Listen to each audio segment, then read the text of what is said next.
So I think some people might be on their way from classes that just started at 1, so I'm going to give people like a couple more minutes before I get started.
Okay, so I'm going to get started. Hi, everybody. For those of you who don't know me, my name is Doug Singsen, and I teach art and design history here at Parkside. And this talk is part of an ongoing series of talks by art and design faculty at Parkside. For people who are in my classes, Tom Behrens has a sign-in sheet so that you can get credit for attending this. So just, okay, he'll bring it to you. And then wait for you, he will wait for you to finish and then bring it to the next person. He will wait for you to finish and then bring it to the, okay. This talk is, instead of like looking at, let's back up. So my job at Parkside is to teach classes on art and design history, and I also do research and write about different aspects of art history and cultural studies, I would say, is the best fit for me. But rather than doing a talk that's like, I don't know, the latest thing that I've been researching, which is what this kind of talk would probably normally be, I'm taking a slightly different approach, partly because the art and design department, most of our students are studying art or graphic design. And I actually started as an undergraduate as a major in painting. And my first job after college was in graphic design, and yet I did not stay in either of those fields. I ended up doing what I'm doing now, although a lot of the skills that I learned from that earlier stage are things that I still use today all the time. So what I decided to focus this talk on was how, although like my career has, or where I thought my career was going to be, has pivoted a few times, but at every stage, the different things I've done before that have enriched the new direction that I went in, and has allowed me to do things that I would not have otherwise been able to do. All of these things, from my perspective, are very interconnected. But I think if you encounter like what I do in one area or another area, those connections aren't apparent because you're not seeing like all of the other things I did before this point. So it was actually, in putting together this slideshow, it helped me sort of see how it all fits together too. Even though I kind of already knew that, it was a good reminder, kind of a clarifying reminder. So I'm going to just kind of walk through all of that, and along the way I am going to talk about some of the things that I've researched and written, but it's going to be integrated into other stuff I've done that doesn't fit into the normal box of art history. Okay, so to start off, like I said, I majored in painting as an undergraduate, so that was a fine arts major with a concentration in painting at a small liberal arts school. About less than half the size of Parkside. And the classes I took there were, so painting, drawing, sculpture. A little photography, a little printmaking. There was some art history I had to take. And I also took a lot of classes in philosophy and sociology, which were, they fulfilled distribution requirements, but those were just things that I was interested in and I would have taken them anyway. And actually, that combination added up is kind of what let me go to grad school for art history. Because I had a pretty, most people who go to grad school for art history did majors in art history, which I didn't do. I didn't have as good art history knowledge as other people that I met in grad school who had been focused on that. But I had some, because art professors talk about art history, and I had a few art history classes. But the philosophy and sociology classes really kind of gave me a theoretical backbone for art history.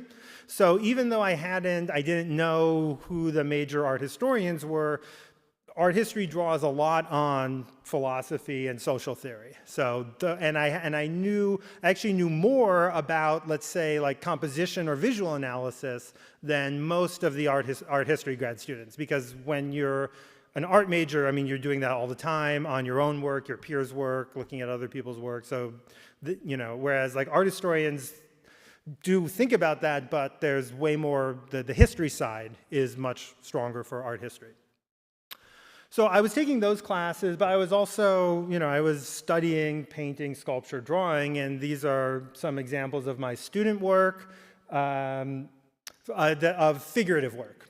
I actually was more interested in abstraction than figuration, but I did figuration because that was in the classes, but I was also interested in it. So the piece on the left is a drawing I did on a study abroad trip in Italy, which I'm going to use as a chance to plug our study abroad trip.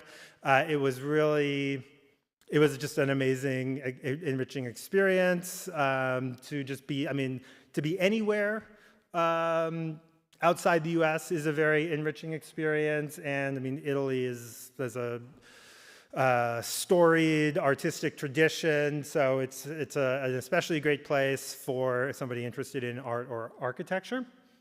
And then, the right is a clay bust of a model, and in the center is a piece that where I was kind of playing around with like an attempt at like a hyper-realistic chiaroscuro depiction of a flashlight on a kind of abstracted background. And it's clearly representational, but I was kind of trying to play off the solidity of the foreground with the kind of abstraction of the background. Although the abstraction also looks kind of like the ground for an old master painting, because often they would start a painting by scumbling brown, right? So you just sort of scribble a brown background, and that gives you like a neutral, middle-toned base. And then you build your highlights. Your highlights come out from that, and your darks go back from it. So it was also a little bit of a play on the Western pictorial tradition. But like I said, most of the work that I did for myself was abstract, and these are two pieces I did. The one on the left was part of a series that's based on the Fibonacci spiral. So it's two kind of inverted Fibonacci spirals. And I did like 100 of these with just doing different things with them. Most of them, looking back at them, because they still have all of these files, most of them are crap. And out of like 100, I thought that there was like 10 that I thought were decent. But that was kind of the point at the time. I was just like, trying stuff. I was just trying stuff to see what happened. This one I like. I like the play with the tones. And the one on the right is a sketchbook drawing. I also did like hundreds of these. I was looking at a lot of Willem de Kooning. Like mid to late Willem de Kooning, I was pretty obsessed with. So if you know his like Excavation by Willem de Kooning, just kind of was on mental repeat for me. I wouldn't describe this as particularly original. I was playing around with his ideas, which I thought were pretty fascinating, just visually. Yeah. And I did other stuff too. So this was a series of photo collages I did of my friends in slightly odd situations. I still have most of these. Some of them are up in my house. The one on the left, unfortunately, was lost. That was one of my top favorites, and I can't find it anymore. And this is the best reproduction I have of it. And yeah, both of these coincidentally involve people sitting in strange chairs, which, yeah.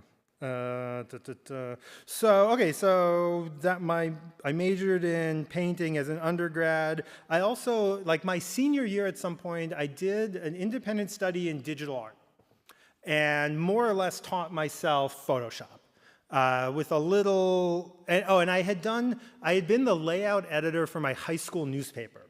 So I had learned Quark Express for that, which is which is sort of was the main layout program before Adobe InDesign. So I had that. I played around a little bit with Photoshop, but I knew, I taught myself some stuff my senior year. And then I got a job after graduating as a graphic designer at an infrared heat sensor company in the Boston area called Exergen, which is actually, when I was hired there, they were trying to break into hospitals, the hospital market. And eventually they succeeded. I mean, they had a product that was not, it was a working product that didn't have a huge sales, wasn't getting huge sales. But now, I mean, they are now one of the two big infrared thermometer companies, with Philips being the other one, and you can buy their stuff, you can buy their products in like department stores. So, I mean, I was hired, I was like their inside graphic designer. So I managed and maintained and updated the website and did brochures and labels for them. So it was super like low-level work, very little creativity, but that was fine because I didn't have a graphic design degree. This was in 2000, so it was right before, it was during the first .com bubble.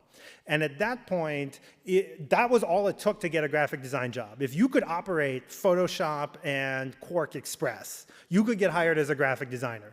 Not a great job, but a decent job. I mean, it was like the pay was okay. It had benefits. Yeah, like I said, it was not really creative at all, but it was a job. After a year, I moved from Boston to New York, and in between, the .com bubble had crashed, and I started applying for like entry-level positions, similar to what I'd been doing, but I was going up against people who'd been working in the industry for 5 to 10 years, who'd been laid off when the .com bubble burst. So I got lucky with timing in the first job and then unlucky in the second job. And sometimes that's just how it is. Like a lot of what happens in a career is being in the right or wrong place at the right or wrong time. And it's probably going to, I mean, it happens to most people at some point that you're in the wrong place at the wrong time. And it's very valuable to then be able to pivot and to use those skills for other things, which I'd already done once, right? Like I had pivoted from painting to a graphic design job. So what I did, I then temped for a couple years in New York City, just doing like office temp jobs, and eventually decided to go back to grad school for art history. And partly, I mean, I had wanted to be a fine artist, but I really did not do a good job of thinking ahead of how I was going to do that. So I was in New York City, which is, on the one hand, I mean, it's the biggest art market in the US, but it's also the most, it's insanely competitive, and I had not come with a roadmap. So, I mean, there are lots of ways to make a successful career as an artist, but it requires a lot of hustle and effort and investment, and you have to think about what you're going to do. And, again, like you might pivot it, but I didn't really come in with a plan. So I wanted to stay in art. I was as interested in like philosophy and social theory and history as I was in fine art.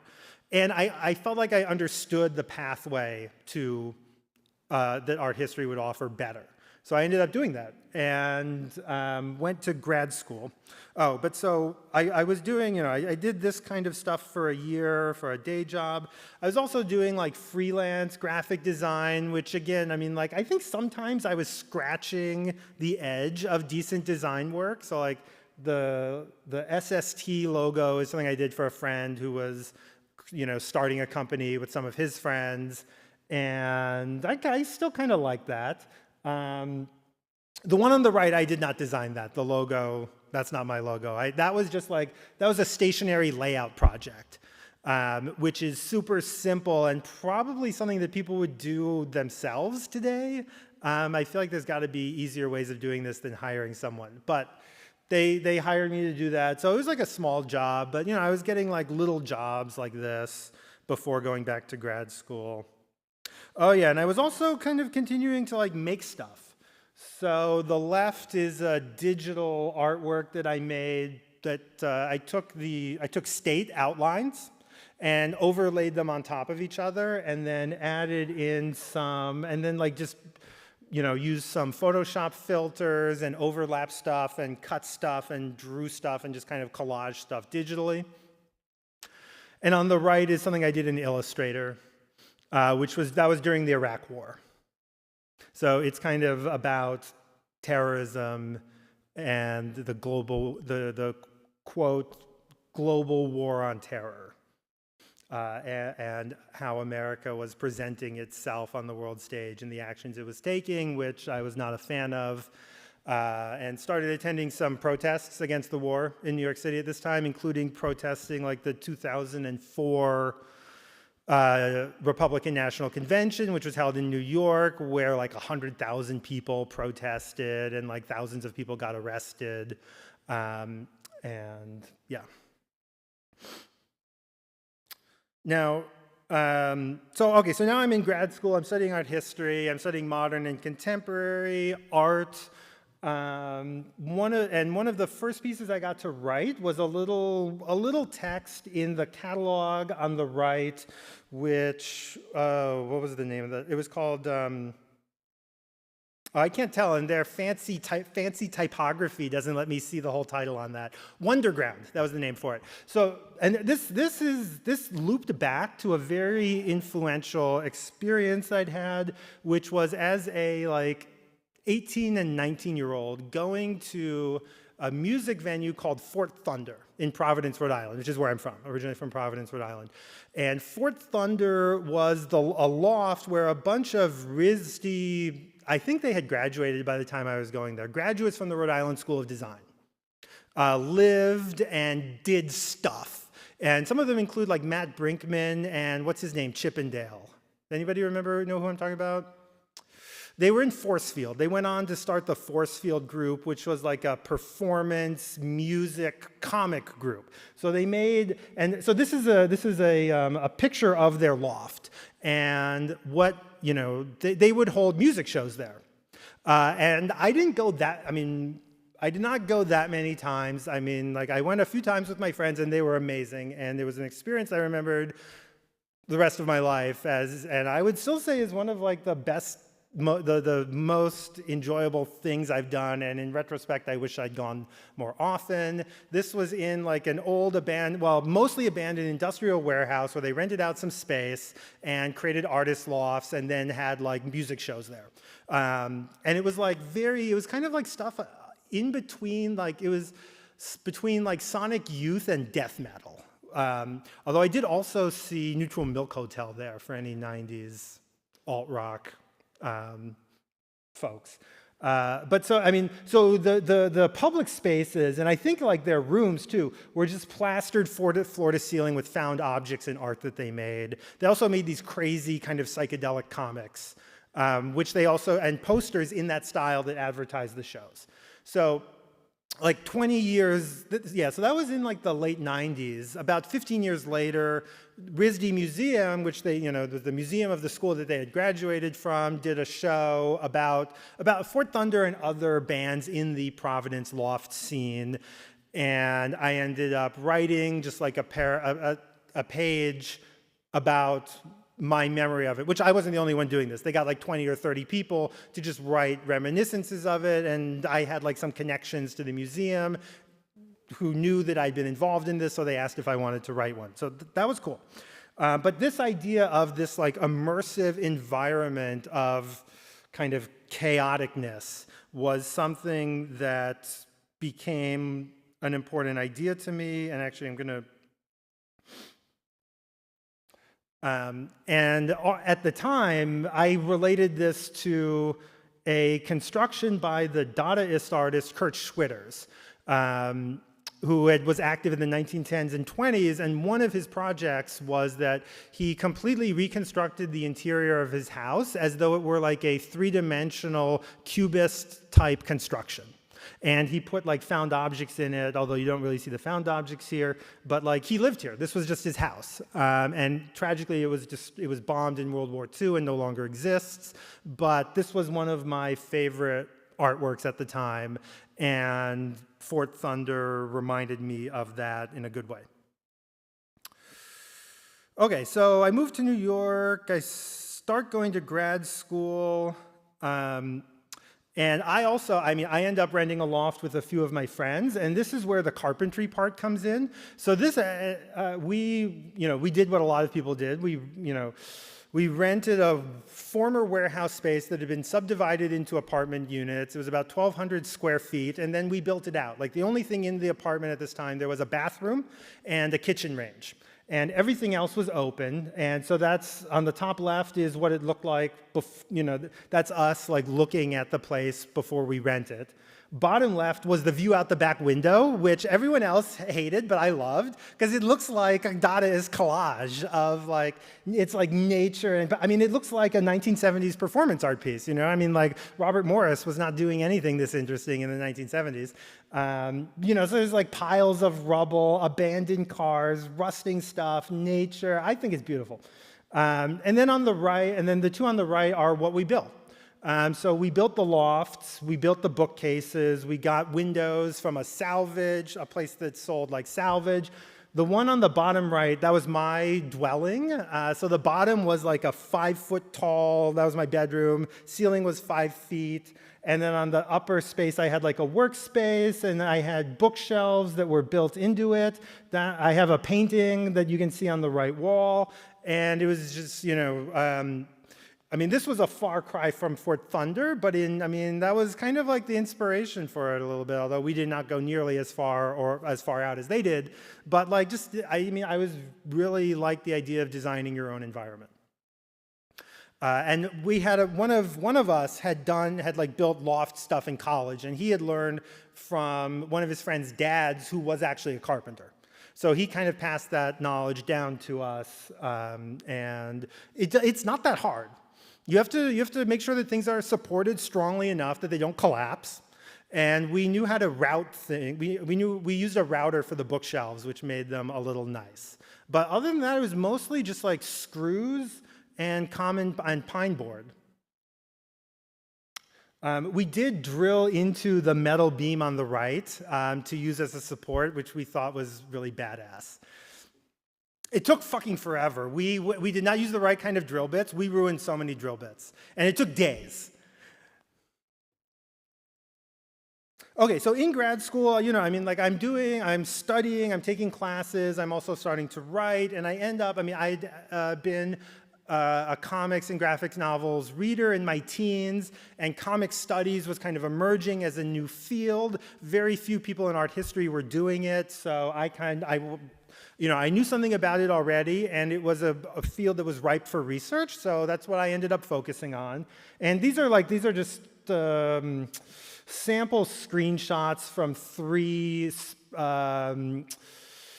conference presentations I did as a grad student. Some were at specifically grad student conferences, some were just professional conferences. So, I'm starting to build up my research area, and I ended up doing my dissertation on alternative comics, which are kind of it's like the comic book version of indie rock, which is mostly not really a thing anymore, but in the 80s and 90s was a thing. And there wasn't very much writing on this. The idea of my dissertation was that alternative comics present themselves as being the antithesis of mainstream comics, meaning mostly superhero comics, but actually, a lot of alternative comics appropriated superhero comics and then did weird stuff with them. So they could claim to be like critiquing superhero comics, but they also couldn't fully have existed without them. And actually, I think they secretly kind of loved them. Like a lot of alternative comics cartoonists were people who read superhero comics when they were kids and then kind of grew out of it and then later made comics poking fun at superheroes. But secretly, I think they still actually loved them. So on the left, the left is not an actual comic book. It's a comic book within a comic book that's about a character named David Boring, whose father had left him and his mother when he was young, and one of the only things he had left was this comic book, which I think he might have drawn. I can't remember. It's been a while. But Yellow Streak is kind of a hilarious title because, I mean, it's urine. Like it's like a euphemism for urine. And the character is ridiculous and everything, yeah. But I mean, he clearly knows a lot about 1950s superhero comics because that is what they look like, just slightly goofier. And then on the right is a cover of an alternative comic called Love and Rockets done in the style of Picasso, right? So the idea was that alternative comics were positioned in between superhero comics and the artistic avant-garde, and drew from both of them. Also, while I was in grad school, I mean, I had a professor who told her students about that Grove Art Online was looking for authors to write some articles, and grad students were welcome to apply, so I wrote in, and I ended up writing 6 of them. And this was pretty cool because, I mean, Grove Art Online is very widely used. I mean, I still use it for like my assignments in my classes.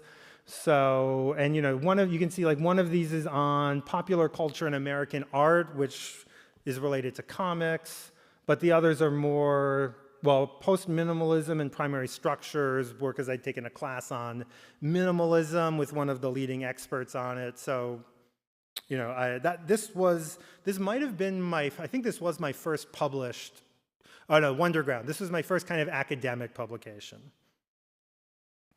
While I was doing this, I was also getting involved in activism against budget cuts to the City University of New York, which is a public university system in New York that my grad school was part of. So the left is just a photograph from one of dozens of protests that I either helped organize or attended during this period. On the right is the cover to a conference of activists, of just CUNY activists, that I helped organize. I did not design that. But I mean, like CUNY's enormous. It has 250,000 students. And like 20,000 faculty, something like that. I forget the number. It's enormous. So this conference had like 50 to 100 panels just from people who were at CUNY. And then the bottom was a flyer that was put out for one of our events. This actually then led into Occupy Wall Street because the CUNY activists did an encampment, a 3-week encampment to protest budget cuts in spring 2011.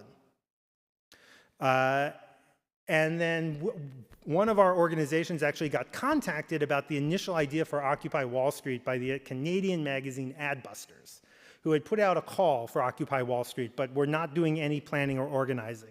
So we started planning it. And I mean, pretty quickly, it snowballed way beyond. Our groups were medium-sized, like we had, you know, usually 20 or 30 people at a meeting. The Occupy Wall Street meetings went to like 100 plus, and then on the actual day of Occupy Wall Street, a few thousand people showed up, and it ballooned. You know, it had marches that eventually hit like 50,000, and also spread nationally and globally. So at that point, we just became a drop in the bucket. But I mean, like I had been there for all the unfolding of that, and I ended up writing a few articles about this for different publications. So the one on the top left is actually pre-Occupy Wall Street. That was an op-ed I wrote for CNN.com on a day that we did a national day of student protests. And then the other two are articles I wrote about Occupy Wall Street for a defunct magazine called ISR and for Jacobin, which is not at all defunct and probably the leading magazine. It's kind of like, I don't know, The Atlantic or The Nation, but further left, kind of in Bernie Sanders territory. Okay, so I did my dissertation, and usually the goal in a PhD, if you do a dissertation, is you either publish it as a book, like expand it into a book, usually you have to expand it a bit, or you publish sections of it as peer-reviewed articles. My dissertation, it was not at all that cohesive, partly because I didn't have a lot of previous research to build on, so I was kind of making it up as I went, and I didn't feel like it was solid enough for a book. So I ended up publishing it in 2 articles, which are just screenshotted here, but you've already kind of heard the argument. The first one was sort of the core argument that I gave before. The second one was a deep dive into the publication history of a magazine called The Comics Journal, which was like the leading comics criticism magazine from the late 70s to the early 2000s.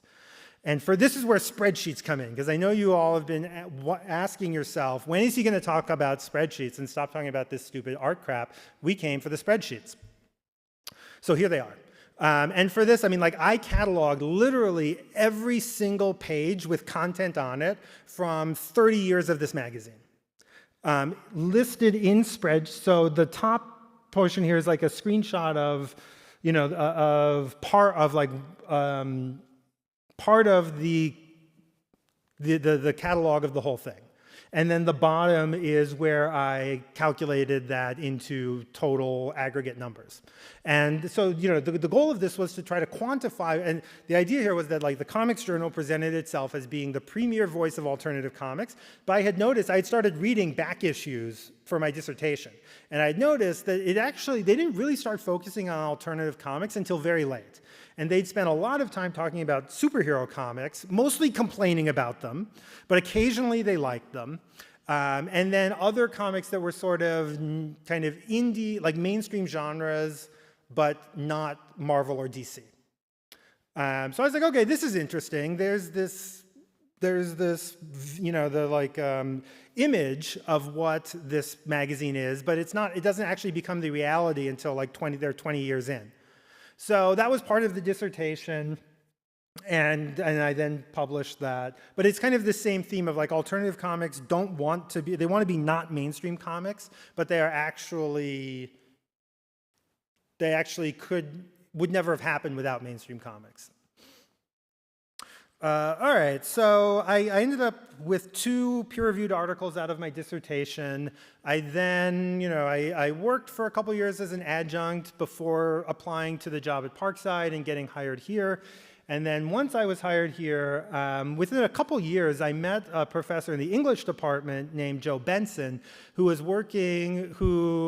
a scholar of masculinity and whiteness studies, mostly in literature, who was working on a proposal for a book to look at, to be like a critical study of whiteness in comics. But he knew almost nothing about comics, which was obvious within like 2 seconds of talking to him about the project. But he did know. But I mean, he had a good start, but I could tell that it was going to take him years to really dig into this. So I suggested to him that we should co-write this book, and he agreed, and we did that. And the book was published in 2022, I believe, and got some attention because it was nominated for an Eisner Award, which was cool. We didn't win, but we did get a free trip to San Diego Comic-Con because that's where the award ceremony was. Because it's like one of the bazillion things happening at Comic-Con is the Eisner Awards. And incidentally, Will Eisner was a cartoonist, a very famous cartoonist who worked in a bunch of different areas, who we critiqued the hell out of in this, because one of his early comics was insanely racist. So his most famous creation was a kind of detective who wore a mask but didn't have any superpowers, named the Spirit. There's a movie of him, a movie adaptation of him a few years ago. And for a while, in the 40s, I believe, he had a sidekick named Ebony White, who is shown on the right, who was a ridiculously racist character, which he sort of later semi-apologized for. Although his later work was not overtly racist, but still a little problematic. So we critiqued both the early, obviously racist stuff, we critiqued his non-apology apology, and we critiqued the pseudo-racist stuff in the later period. So it was kind of fun to get it was interesting to get an award named for him. Or not to get an award, but to be nominated for one. And the one on the left is another example of just insane. This is an that's a Japanese villain named the Claw from an issue of Daredevil, not Marvel's Daredevil. This is a different Daredevil. But yeah, so yeah, there was a period of just insanely overt racism in U.S. comics, which we talked about, because like the construction of whiteness is always in contrast to people who are not white, right? So it's a binary. Every concept, every idea needs an example of what it's not. On the left is a later, still problematic, but less overtly racist example, which is like the origin of Iron Man. Like Iron Man originally was, he was introduced as, he was an industrialist who made weapons to kill more Vietnamese people, essentially, during the Vietnam War. Which in the early 60s, Marvel could get away with that, but by the late 60s, the Vietnam War was proving massively unpopular, and most of Marvel's readers were teenagers who did not like the war, so Marvel changed, they had Tony Stark do a change of heart, and he stopped making weapons and started only making things for peace. And then 10 years later, when the Vietnam War ended, he went back to making weapons again. But so that's on the left. Yeah, so this is like Iron Man showing up in Vietnam to help kill the Vietnamese. And on the right is a still from Watchmen, which is a graphic novel from the 80s by a crazy anarchist, modern day Wiccan. That part's not relevant here. No, it sort of is, but of a superhero named Dr. Manhattan who participates in Vietnam. Similarly, except in this case, you're supposed to feel a little bad about this, whereas you were supposed to be rooting for Iron Man to kill the evil Vietnamese who are trying to destroy Western civilization. But in Watchmen, this is supposed to it's poking a hole in the superhero mythos by saying maybe it's not such a good idea to be using our superpowers to kill people trying to fight for independence. Just a thought. Yeah, and then, there were some more positive comics that we looked at. So like the one on the left is from a miniseries from around 2000 called Truth. Red, White, and Black? Red, White, I don't remember the exact title. The main title is Truth. But the idea is that before the Captain America that everybody knows, who is white, there were in order to develop the super soldier serum that turned him into Captain America, they experimented on black soldiers, which is a deliberate echoing of and they mentioned this in the comic, of the Tuskegee experiments where I think it was soldiers. Black soldiers were exposed to syphilis, which is a really terrible infectious disease, to study what happens when people get syphilis and aren't treated, which is one of the most notorious incidents of medical abuse in history anywhere. Yeah, so, and then in the fictional story, the serum didn't work right. They suffered horrific side effects, and most of them died and were then forgotten. The memory of it was forgotten and buried. But then here, Captain America doesn't know about this, discovers it, and then goes to seek out the surviving ones to thank them for their unintentional sacrifice. But so, it's very hard-hitting. It's brutal to read, but it was an example of the superheroes superhero comics starting to deal with their own history of racial construction. And then, okay, so now at this point I've kind of got, I'm a, a more or less established comics studies, comics scholar, which means I periodically get invited to do things like contribute to reference texts on comic studies or give feedback on other people's articles for journals. So yeah, this is a reference art. This is the first reference book for comic studies, which I wrote some articles for. I also, I've only done one article on non-comic stuff since graduating, which was this piece, which was on, I'm a little short on time, so unfortunately I don't fully have time to explain this, but it is kind of, okay. So it's about how there's a very influential definition of the avant-garde as being negating art and reuniting art with everyday life, which was in its classical formulation applied to avant-garde movements in the 10s and 20s. So like for those, surrealism, Dada, constructivism are the three prime examples. I argued that other people were doing it at that time and had been doing this for a century earlier, and they should be included in this definition as well. So one of my examples of this was the idea of the blog, which not blog like weblog, but blog is like a French term for a ridiculous joke, a ridiculous sarcastic joke. Which is and I showed him this, that the Dadaists were very aware of this and used this to describe their own work. And what I did was to then trace this back into the 1800s in, for instance, like performances that happened at places like the Black Cat Cabaret in Paris. So on the right, there's a modern dancer named Jeanne Avril, who was known for her kind of contorted dance style, which was part of like the symbolist movement, and they also described what they did as blog or other related terms. So I'm kind of like drawing historical connections. I also took the other way that I said that that groups could fit into this definition of the avant-garde was by creating what's called a Gesamtkunstwerk, which is a German term that means total work of art, which means a work of art that combines different mediums into something that is all-encompassing. The term was, it was promoted by the German composer Richard Wagner, who wrote the Ring Cycle, which incidentally influenced The Lord of the Rings, which is interesting, but he was also kind of a proto-fascist, definitely a German nationalist. Proto-fascist might be too far.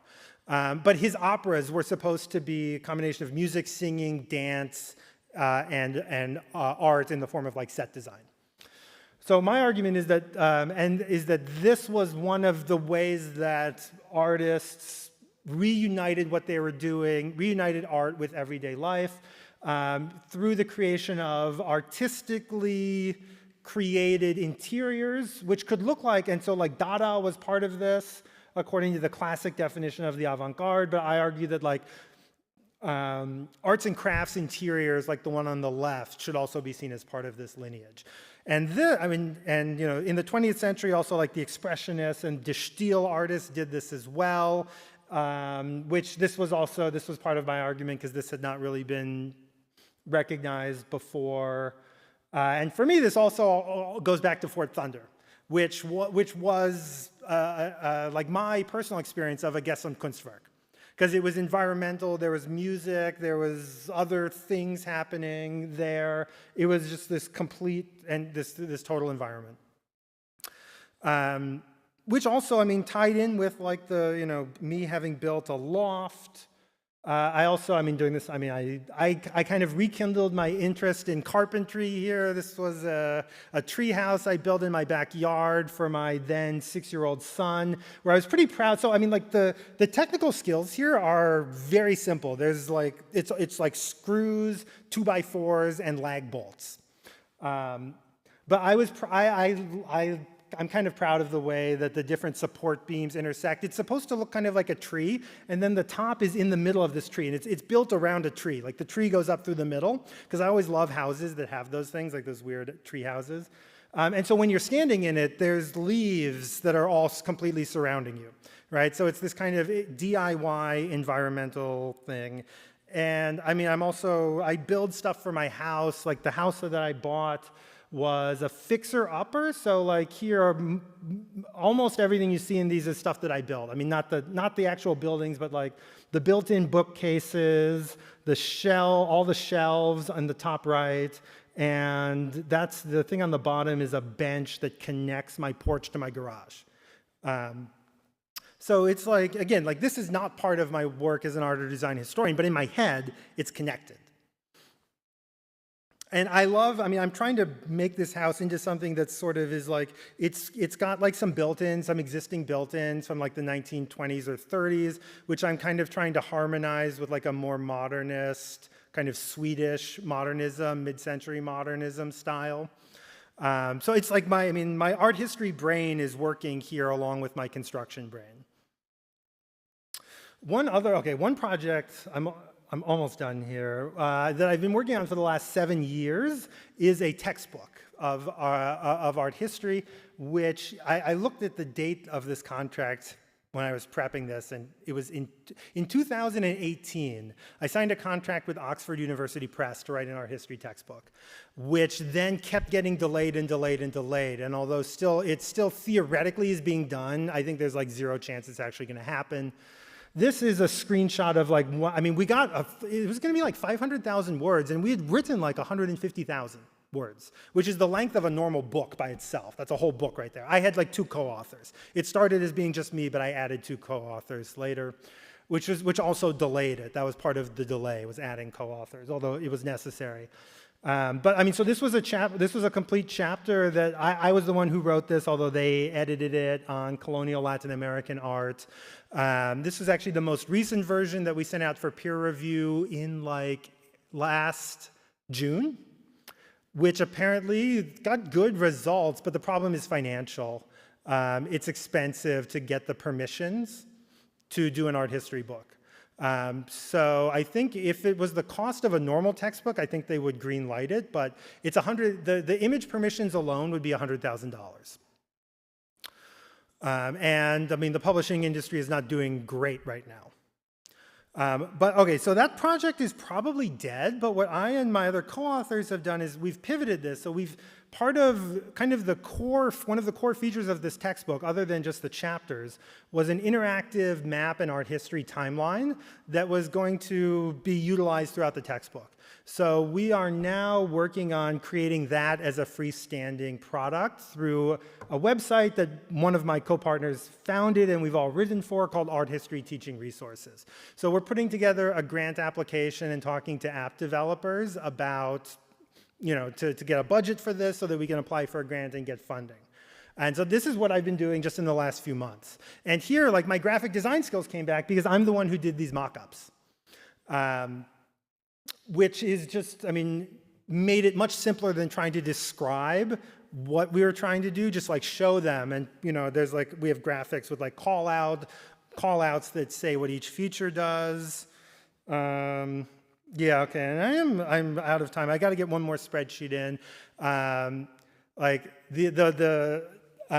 one thing I've been doing in the last 10 years since moving to Milwaukee is helping progressive candidates run for office in the Milwaukee area. And my niche in that work has kind of been doing managing field campaigns, so like outreach efforts going door to door, which involves a lot of spreadsheets and mapping. Yeah, so again, like in my mind, all of this stuff is interconnected, right? So like I like maps. Anybody who's had my classes, I often will like have a map at the beginning of the class to establish where things are geographically, because we live in a geographical world, but like all of these are using geography in different ways, right? So like the one on the bottom, I'm starting with state outlines that I'm using as like raw material for an artwork. The other 2 are more functional, but one is art history, and one is politics, which again, like the political work wouldn't fit into my role as an art historian, but in my head it's all interrelated, which was kind of the whole point of this talk. So I went a little bit long. We have a few minutes for if people have questions. I'm sorry I went long. We started a little bit late. There were technical problems, but I have a class at 2, but they can wait. You guys are more important. I'm going to prioritize this. And actually, how many people are here from that class? Oh, just you. All right. So everyone else, except for Timmy, is going to be wondering what's going on. Yeah, that's it. Thanks.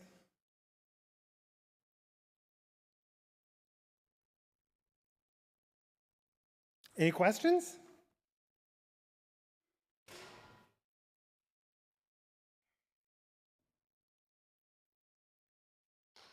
Oh, somebody ask a question. Yes.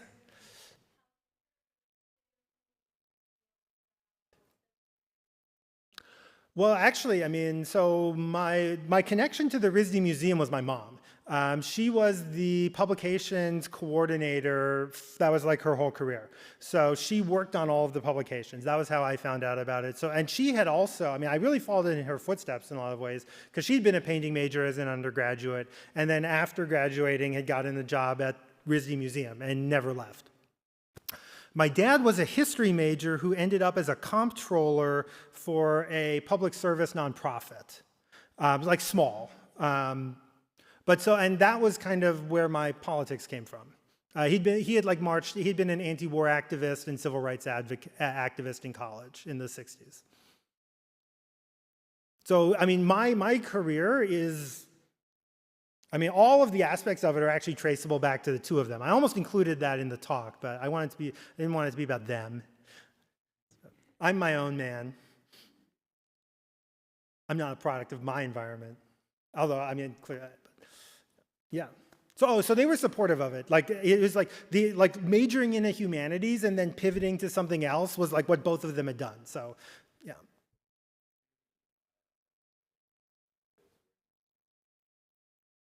Most of my, I mean, number one is teaching, which I didn't talk about here, but I do bring all a lot of this stuff into my teaching. Teaching, I mean, it varies. I mean, I'm building out a kind of a partially finished home right now. So the last year and a half, that's where most of my effort has gone into. I've done very little, don't tell my executive committee, no, they're all here. I have been slacking a little bit on the publications for the last couple of years. So the last couple of years, it's been like the House and the politics. But if you looked at like the whole last 15 years, it would be probably teaching first, then publication second, then activism, then carpentry, then spreadsheets.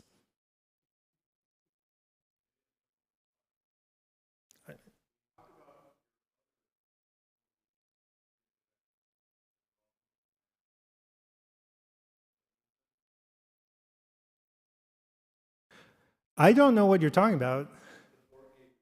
Oh, yeah, that's true. I could have done the board game too. I mean, the last year I've been working with my son who's now 11. We've made a couple board games together. One of them is a kind of a tabletop soccer fantasy league. The other is a Renaissance themed strategy game.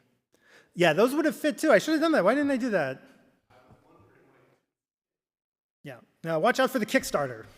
Coming up in the, actually, I don't know if there will be one. It's a little intimidating.